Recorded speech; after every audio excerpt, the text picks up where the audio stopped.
میں روم میں داخل ہوا اور دروازے کو لاک کر دیا۔ وہ سہمی بیٹھی تھی بالکل چپ سے۔ میں نے سلام کیا، اس نے جواب دیا۔ اتنا آہستہ جواب تھا کہ بہت مشکل سے مجھے سنائی دیا۔ میں تھوڑا سا مسکرایا اور اپنا کوٹ اتار کے رکھنے لگا۔ کوٹ اتار کر اس کے پاس جا کر بیٹھ گیا اور اس سے پوچھا، کیا حال ہے آپ کا؟ وہ سہمی تھی۔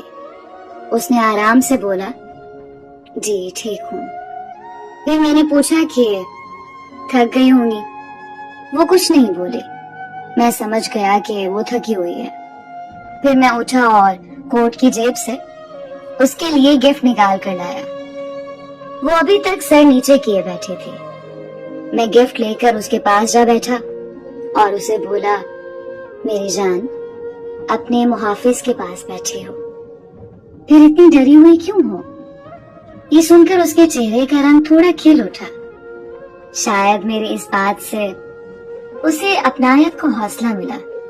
خیر، میں نے گفٹ کھولا جو بریسلیٹ تھا۔ میں نے پیار سے اس کا ہاتھ اٹھایا اور اسے گفٹ پہنانا شروع کر دیا۔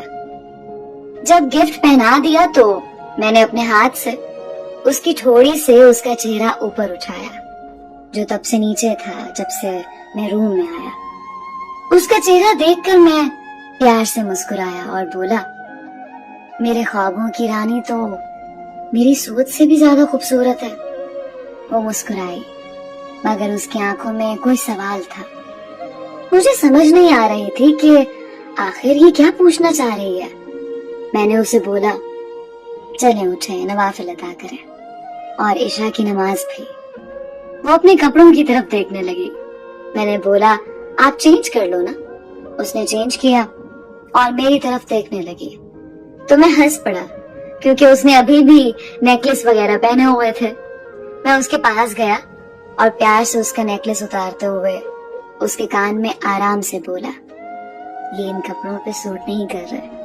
وہ بھی ہنسنے لگ گئی اور ایسے لگ رہا تھا جیسے وہ میری ہر بات کے بعد مجھے سمجھنے لگی تھی اور اس کی خوشی بڑھ رہی تھی۔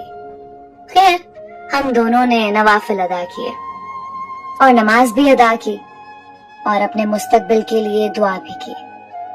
پھر میں نے جائے نماز پر ہی بیٹھے بیٹھے اسے بولا کہ چلو کھانا کھاتے ہیں۔ دونوں آ کر بیٹھ گئے اور میں نے خود کھانا لگانا شروع کر دیا۔ وہ پہلے چپ تھی مگر اب اس کے چہرے پر خوشی سے تھی۔ کھانا پہلے میں نے شروع کیا کیونکہ وہ شرما رہی تھی۔ پھر میں نے چمچ میں چاول ڈالے اور اسے کھلانے کے لیے اس کے منہ کے پاس لے گیا۔ وہ مسکرائی اور کھا گئی۔ کھانا کھا ہی رہے تھے کہ وہ مجھے اچانک سے بولی، آپ مجھے کبھی چھوڑ تو نہیں دیں گے؟ اس نے جب پوچھا کہ مجھے کبھی چھوڑ تو نہیں دیں گے تو میری آنکھوں میں پانی بھرنے لگا۔ میں نے ایک سائڈ پر دیکھ کر آنکھوں کو صاف کر کے اس کی طرف دیکھا تو وہ نیچے دیکھ رہی تھی۔ اسے شاید شرمندگی ہو رہی تھی کیونکہ وہ سمجھ رہی تھی کہ اس کے سوال کی وجہ سے میری آنکھوں میں آنسو آئے۔ میں سرخ آنکھوں کے ساتھ مسکرایا اور بولا، پگلی، تم جان ہو میری، تمہیں چھوڑ دوں گا تو خود میں مردہ بن جاؤں گا، اور مردے کا ٹھکانہ گھر نہیں قبرستان ہوتا۔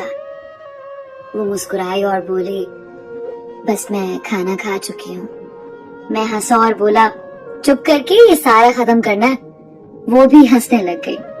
میں نے محسوس کیا کہ وہ اب مجھے اپنا محافظ سمجھنے لگ گئی تھی اور یہ سب دیکھ کر مجھے بہت خوشی ہو رہی تھی۔ میں خود برتن سمیٹنے لگا تو وہ بولی، آپ رہنے دیں، میں خود کر لیتی ہوں۔ اس کی اس بات نے جیسے میرا دل جیت لیا۔ میں اٹھا اور اسے پیار سے بیڈ پر بٹھا دیا۔ وہ مسکرا رہی تھی اور ساتھ بولی، آپ بیٹھ جائیں نا، میں کر لوں گی۔ میں نے اسے بولا، پگلی چپ کر کے بیٹھو یہاں، تم تھکی ہوئی ہو۔ پھر میں بھی اس کے پاس بیڈ پر آ کر بیٹھ گیا۔ ٹیبل سے میں نے دودھ کا گلاس اٹھایا اور اسے دیا کہ پیو اسے۔ وہ مجھے کہنے لگی، پہلے آپ پئیں۔ میں نے مسکرا کر گلاس اس کے منہ کے پاس لے گیا۔ وہ مسکراتے ہوئے پینے لگ گئی۔ پھر میں نے گلاس سائڈ پر رکھا اور اسے بولا کہ میں نے کوئی ضروری بات کرنی ہے۔